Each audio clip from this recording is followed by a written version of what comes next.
abakyala bwe muba mutandika okufumbiriganwa mutegeere bannammwe entandika yammwe tebeera nfu.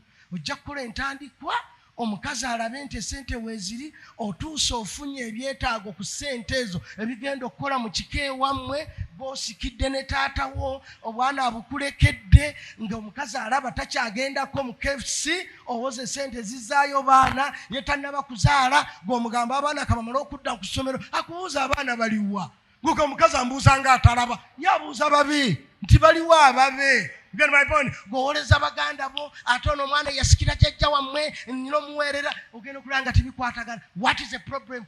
Wasumulula amapeesa gonna n'ogamalayo olina okuba nga weerekeramu akako nga weerekeramu akaki akako nti ye bwe ntuuka nga maama ayagala ddagala lya pressure omukyala tajja kutegeera era nammwe abaami bw'owasa omukyala ng'akola akake kamulekere tokatunuulira togana kumuwa bisigo nti kubanga akola yesi byakola zize owaabwe naawe bambi gwe wamusanga ku kampasi ate nga banne baasooka kutuula yasome.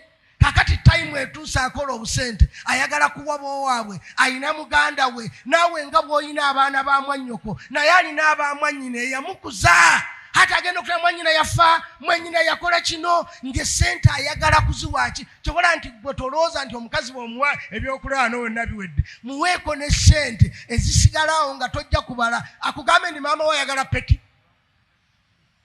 era bigambe ggwe. Kakati gwe lekaawo ensimbi bw'ajjawo alhamdulillah.